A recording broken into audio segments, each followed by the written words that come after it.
ezwini bazalwane ngoba esihlanganele lana sihlanganele izwi likaNkulunkulu sihlanganela izwi likaNkulunkulu.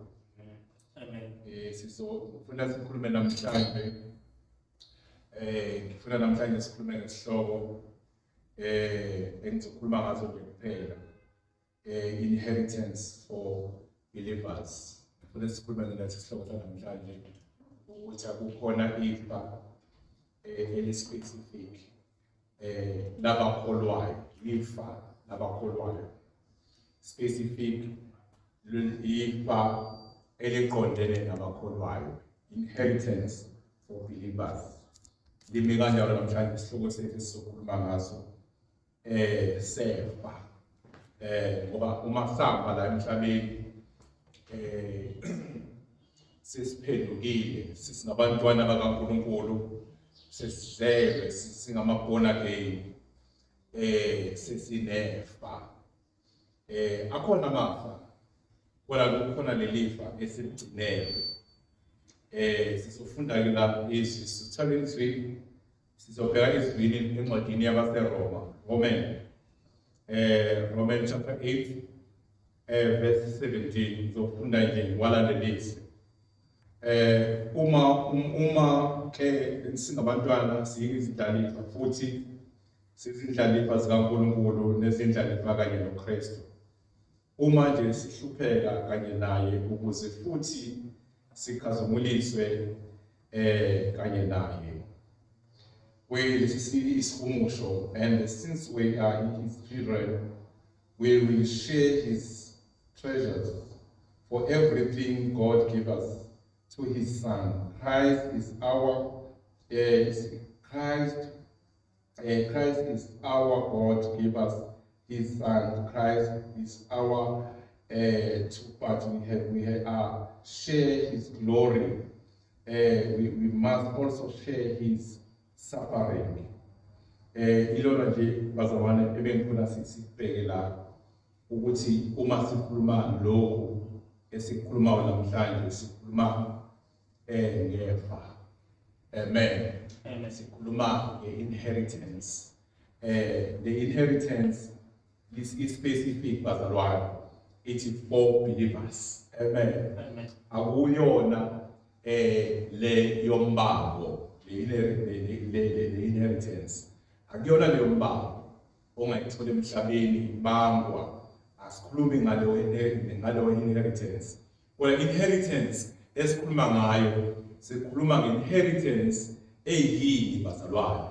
Sikhuluma nge-inheritance bathina sesiyinhlanganyela kanye noKristu. Amen.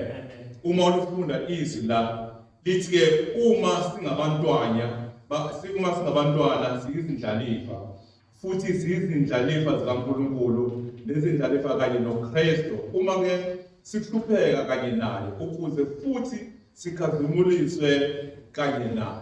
Malibonke igama lenkosi. Amen. Egameni lenkosi uJesu. Sikhuluma namhlanje abantwana bakaNkulunkulu sikhuluma the inheritance for believers. Amen. Isihloko sethu esikhuluma ngaso namhlanje sikhuluma nge-inheritance for believers. Le inheritance bazalwane iyangithinta kakhulu. Inheritance isimangaliso ngoba akuyona le oyijwayele. Amen. Le inheritance abantu abahlanziwe ngegazi likaJesu. Malibonke amankosi. Akuyona noma yabana kodwa iyalaba bantu abathe bephila emhlabeni bakhona izinto abayinqabayo. Amen. Bayinqaba lezi zinto ngenxa yalelifa. Malibonke amankosi. Ngoba thina abantwana bakaNkulunkulu sisabantu befa. Amen. Xa ningadideki nabanye ekamthu Jesu. Amen. Uthina singabantu befa. Uma ngiphila ngiyazazi ukuthi mina ngiwefa. Malibonke amankosi. Amen. Ngiwefa likaNkulunkulu ngendlela engibaluleke ngayo. Malibonke amankosi. Awengicela phansi ngifunde bazalwane egameni lenkosi uJesu. Amen. Lithi uma singabantwana sizindlalifa futhi izindlalifa zikaNkulunkulu awubazalwane. Zindlalifa zikabani bazalwane? Zindlalifa zikaNkulunkulu. Amen. Amen. So umuntu oyindlalifa kaNkulunkulu, amen, angeke aphile noma kanjani. Amen. Angeke aphile noma kanjani ngoba uyakhumbula ukuthi yena uyini bazalwane, uyindlalifa. Amen. Yabona masuzazi ukuthi uyindlalifa iyophezu konke. Malonke abalenkosi. Uhamba nalo uhamba khona, uhamba unalesi simo egameni uJesu, uhamba ugcwele amandla. Angithi kuzwakala. Bathi abantu bephelelwa amandla nasendleleni, abantu bedikibala nasekuhambeni kwabo, kodwa wena uthi noma kufika izikhathi ezifikayo zama tribulations, noma kufika izikhathi ezifikayo, kodwa wena kudle wena ukuthi wena winzalo yani bazalwane yefa. Akithi kezolazolane umuntu wefa bazalwane akaphelelwa amandla kuthi la bekhathala khona abantu kodwa ukhumbula into eyodwa ukuthi mina ngiwani bazalwane, mina ngingowefa. Malonke abalenkosi ngicela siphinde bazalwane egameni lenkosi uJesu sithi izwe sifundayo lithi ke uma ke singabantwana siyindlalifa, futhi izindlalifa zikaNkulunkulu nezindlalifa kanye noKristu. Malonke abalenkosi kanye noKristu, thina noKristu siyintsha yodwa kanye noKristu. Malonke abalenkosi uma ke sihlupheka kanye noKristu futhi siyokukhazimuliswa. Amen. Sibabe into eyodwa nje bazalwane ukuthi nje thina bazalwane ngathi uJesu, amen, asithi noma zifika inhlupheko noma kufika ukuphi empilweni zethu, hayi sisazokhazimuliswa. Malonke abalenkosi sisazokhazimuliswa kanye noKristu. Malonke abalenkosi, amen. Yini ebufikelayo empilweni yakho, kodwa yazi into eyodwa, hayi mina ngisazokhazimuliswa. Malonke abalenkosi ukhumbula into eyodwa nje ukuthi mina ngiyindlalifa. Malonke abalenkosi, amen, ngiyindlalifa kanye noKristu. Amen. Akusiqinisekise-ke bangcwele leli lizwi, silibheke siqinisekise bazalwane. Amen. Siqinisekise lapha encwadini awuzongilekelela abantwana bakaNkulunkulu. Siqinisekise lapha encwadini kaMatthew 25 verse 34. Yes. Khona inkosi izakuthi kwabangasekunene sayo, zanini nina elibusisiwe ngubaba, nidle ifa lombuso elulungiselweyo selokhu kwasekelwa umhlaba. Ngokuba ngangilambile nangipha ukudla, ngangomile nangiphusisa, ngangingumfokazi nangingenisa, ngihamba ze nangembathisa. Okay, siyabonga. So izwi la elikhulumayo labazalwane libeka indaba enkulu. Ithi inkosi yakuthi kwabangasekunene sayo, zanini nina elibusisiwe ngubaba, nidle ifa, amen, lombuso. Ukuthi ke thina singabombuso. Malonke abalenkosi sinefa. Nangizwa bazalwane, sinefa elilungiselelwe akulona lelifa lanomobani. Amen. Kodwa leli lifa lilungiselwe labo egameni lenkosi uJesu. Amen.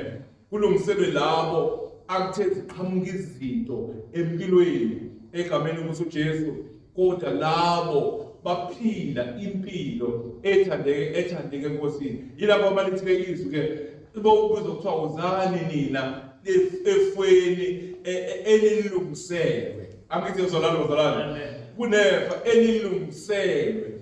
Wena uhamba nje wena undlalifa. Amen. Egameni uJesu. Amen. Undlalifa. Inkinga ngeke ukwazi lokhu uma ungaphandle. Amen. Kodwa uzokwazi ukuthi uyindlalifa, uzokwazi lokhu ngoba ungumntwana kaNkulunkulu. Angithi uzolazolana. Yabona, awukwazi ukuthi uyindlalifa uma ungekho embusweni. Amen.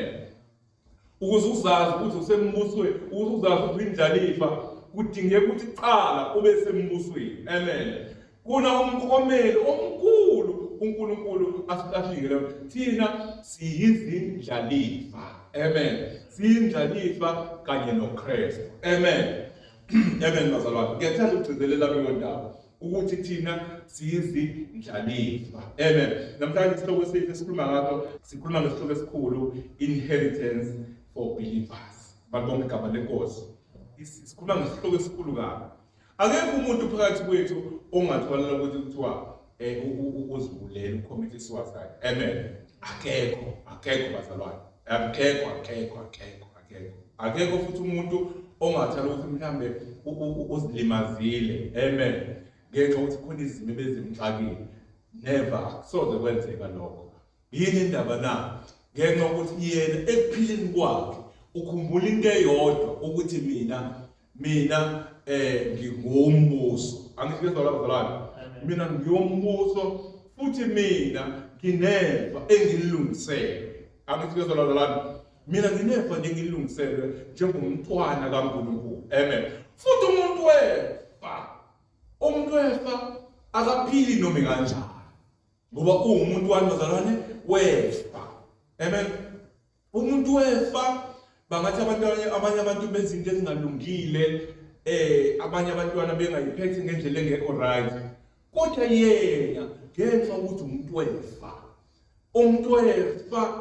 uphila impilo ethandeka kaNkulunkulu ngoba ukhumbula into eyodwa ukuthi mina ngingowefa. Angithi bazalwane, ngingowefa. Uyinani eliphezulu ngendlela esimangaliso. Wena uyababazeka kuNkulunkulu. Wena umuntu wefa. Amen. So bazalwane asibheke lapha encwadini kwabaseGalatia. Ukhona la ekhuluma khona ukuthi Galatia 3:29. And if you are a Christ, then you are Abraham's seed and heirs according to the promise. Amen. Kepha uma ningabaKristo seningabolibo lika Abraham nezindlalifa ngokwesethembiso. Amen. Amen. Uma nje wazi ukuthi wena nje uyindlalifa, inkinga ungazi. Amakhono amaningi ayahamba kazi ukuthi bona bacebe kangakanani. Abawumbuso. Isihloko esikhuluma ngaso namhlanje ngesihloko esithi inheritance for believers. Amen. Nina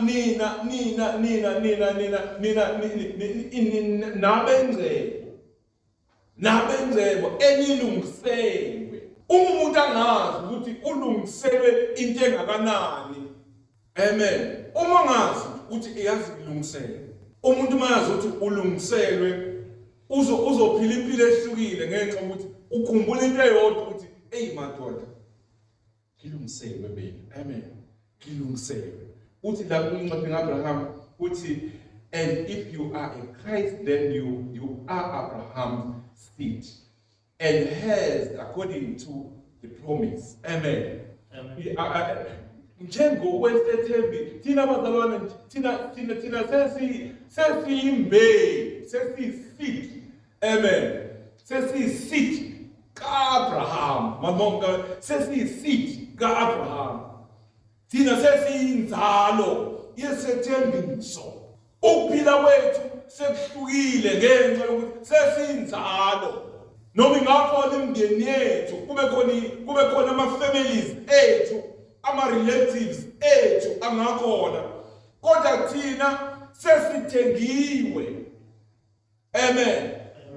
Thina besethembiso. Sabefa. Silungiselwe ifa. Yingakho masaba emhlabeni siphila nabantu noma siphila nezihlobo zethu, siphila nemindeni yethu. Kube ngathi siyayitshela kwesinye isikhathi into engathi siyayitshela, sikhumbula into eyodwa ukuthi noma sihamba nabo kodwa sikhumbula into eyodwa ukuthi thina sinefa elimile okunaphakade elungiselwe abangcwele. Kukhona la singathinti khona ngenxa yokuthi thina sikhumbula into eyodwa ukuthi sesathengwa thina singabefa. Simbewu ka-Abraham, sisithi ka-Abraham. Amen. Nokuphila kwethu kuyahluka. Amen. Nokukhuluma kwethu kuyahluka. Yonke into yethu nokuhamba kwethu kuyahluka. Because thina sabefa. Amen. Sabefa. Asiphili ngendlela abantu abaphinda ngayo. Ngoba thina sikhumbula into eyodwa ukuthi thina singabefa. Amen. Sengathi-ke ekuseni uNkulunkulu wethu emuhle singakhumbula ukuthi singabefa. Amen. Sikhumbula ukuthi singabefa. Amen. Uma uphila ukukhumbula ukuthi mina usiyami ngowefa. Amen. Kunefa ngowefa. Amen. Ukuthi noma kunesimo esikufikelayo esikubiza ukuthi wenze uthathe isinqumo esingekho right, kodwa ukhumbule ukuthi mina ngowefa. Amen. Ngowefa mina angifani nabantu bonke ngowefa. Amen. Amen. Uyazi uNkulunkulu uNkulunkulu uyisimanga. Amen. uNkulunkulu uyisimanga. uNkulunkulu ngenxa ukuthi wowefa.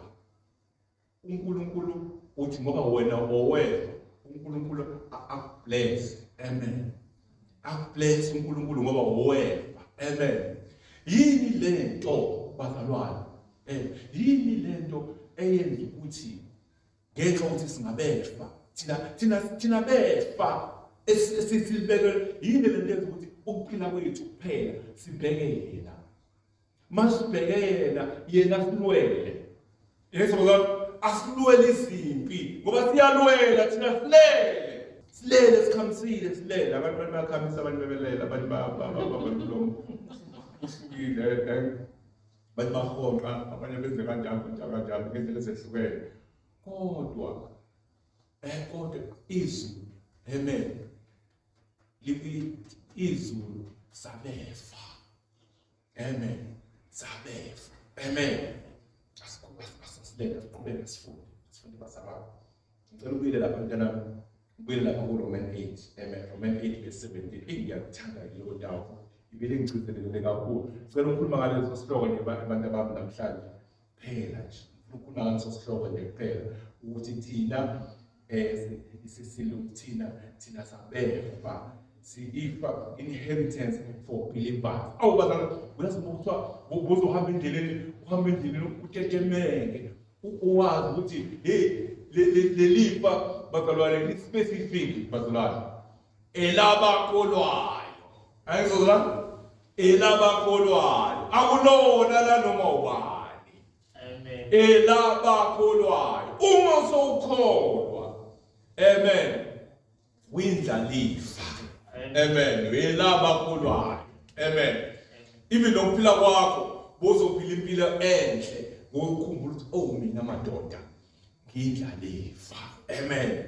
Indlalifa ke noma ungayibuka ngokwezwe nje, indlalifa ihamba itetemuka ngoba ikhumbula ukuthi mina ngindlalifa. Amen. Ngiyakuzolana mina ngindlalifa. Ikhumbula nje ukuthi ngindlalifa. Nawe uyindlalifa. Kodwa le ndlalifa bazalwane, into yakhona ithi le ndlalifa kwabaKholwayo. Amen. Uthi uma ungakholwa, amen, awuyona indlalifa. Amen.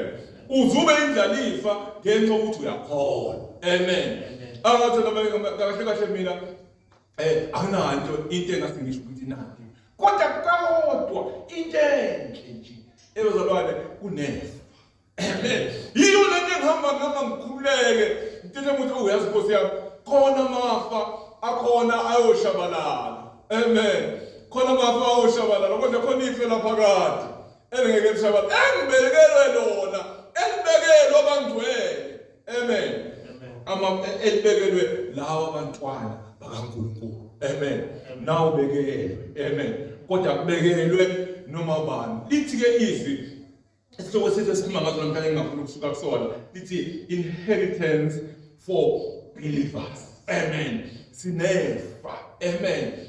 sinefa esuthi egameni Jesu sinefa thina sokuhlala esihlalweni sobukhosi. Amen. Ilabo thina bawubuzwa kuthiwa hayi obani laba. Amen. Thola ukuthi yithi labo egameni Jesu ngoba sigcinelwe ifa egameni Jesu. Thina sigcinelwe bazalwane egameni sigcinelwe ifa ngenxa ukuthi sithe siphile emhlabeni sakhumbula egameni Jesu saba indlalifa kanye noNkulunkulu noKristu Jesu. Amen. Kwakhona izinto ezisenqabayo sakhumbula ukuthi thina singabantwana bakaNkulunkulu. Amazwi nje bazalwane egameni Jesu sithi uNkulunkulu angasisiza sikhumbule ukuthi thina siyindlalifa. Ngifuna wazi namhlanje uhamba ubuyele ekhaya egameni Jesu uthi nje noma ngakhona kuthiwa ungabi khona into ezokwenza ukuthi kube khona la ubona umsindo khona. Ungabi khona into ezokwenza ukuthi uphithizele wena. Kodwa khumbula into eyodwa ukuthi mina ngiyindlalifa. Akuzozalala ngiyindlalifa. Amen. Ngicela ukuthi ushaye isituba sakho namhlanje uthi uzisho ukuthi mina ngiyindlalifa. Amen. Mina ngiyindlalifa. Mina ngiyindlalifa. Mina ngiyindlalifa. Mina ngiyindlalifa. Mina ngiyindlalifa. NoKristu Jesu. Kristu Jesu. Mina ngihamba ngiyindlalifa. Mina ngihamba ngiyindlalifa. NoKristu uJesu. NoKristu uJesu. Namhlanje bazalwane bami ngifuna nazi ukuthi nje bazintwana bakaNkulunkulu ukuthi nina nizindlalifa. Amen. Indlalifa ke iziphatha ngendlela enjani? Iziphatha ngendlela ehlukile. Ngenxa yokuthi ke iyini yona indlalifa. Angithi uyindlalifa wena umntwana kaNkulunkulu ukuphila kwakho sekufihliwe kanye noKristu Jesu. Amen. So bazalwane bami ubona nje kakhulukazi namhlanje ifanele sikhumbule ukuthi thina siyini bazalwane siyindlalifa kanye noKristu uJesu. Amen. Sengiphetha nje kakhulu bantwana bakaNkulunkulu. Ngicela ukuphinde lapha mzalwane ofunde khona la uMatthew 25 verse 34. Amen. Matthew 25 verse 34. Mase siyakhuleka egameni Jesu. Amen. Khona inkosi izakuthi kwabangasekunenisayo. Yeah. Zanini nina enibusisiwe ngubaba. Imani tana. Thina bazalwane kothiwa lithi. Kothiwa zalini nina. Enibusisiwe ngubaba. Amen. Akuyoshi noma ubani. Amen. Akusho noma ubani. Namhlanje isihloko sithi inheritance for believers. Amen. Believers. And I know about nina enibusisiwe ubani bazalwane ubaba. Amen. I know about umdala ukuthi nje umuntu masesihamba simbize ngeqhawe sithi uyiqhawe cha. Amen. Iqhawe iliphi kahle iqhawe ilaba ethi inheritance for believers. Angithi ilabo abombuso wabakholwayo. Angithi abaphendukile abamazile uNkulunkulu abaphila impilo ethandeka uNkulunkulu. Ibona ke labo kale futhi funda mntanami. Khona inkosi izakuthi kwabangasesokunene sayo. Yeah. Zanini nina enibusisiwe ngubaba. Nina enibusisiwe ngubaba uzalile. Amen. Khona uhlobo kosho njalo kulo. Akuyoshiwo noma ngubani. Kodwa kuyoshiwo njalo kulabo abathe bephila emhlabeni. Impilo yabo bayibhekisa kuye. Impilo yabo yonke bayibhekisa kuye. Bakhumbula ukuthi bona bayindlalifa kanye noKristu Jesu. Amen. Ukhumbula ukuthi indlalifa kanye noKristu Jesu ukuphila kwakhe sekufihliwe kuJesu. Esephila impilo ethandeka uNkulunkulu. Labo ke ukuthi walebona ukuthiwa uzalini nina. Akuyosho ngubani. Only believers. Inheritance for only believers. Labo abangabantwana, labo abakholiwe. Phela hayi noma ubani. Akuvele kubuthwe nje. Kodwa labo ilokho abantu abami sengathi uNkulunkulu singakhumbula ukuthi thina siyindlalifa kanye noKristu. Amen. Sikhumbule nje lokho ukuthi noma uyahamba noma kuphi noma kubuza uDisemba nje abantu basakazeka komnwe kanjani kodwa wena ukhumbule ukuthi wena uyindlalifa. Amen. Uyindlalifa. Uyindlalifa wena, mina ngiphatha kanje, mina ngiyindlalifa. Mawukhumbula ukuthi uyindlalifa uyophila kahle mntanami. Siyabonga ukuthi uNkulunkulu akakusiza. Namhlanje sikhuluma nge-inheritance for believers. Ilo wamaza namhlanje egameni elihle lomfula uJesu Kristu. Kuze kube phakade. Amen. Sibonga. Baba siyabonga, Baba umuhle. Sibongile Baba. Thembekile. Akekho Baba ofana nawe. Baba udumo lonke nobukhosi. Baba lungu lwami. Siyakubonga Baba. Sibonga wena Baba uthandwa nguwe. Sibonga wena mdala wezulu. Silonde njalo Baba ngakhathi sonke. NgoJesu Kristu. Udumo lonke lungu lwakho. Kuze kube phakade. Amen. Amen.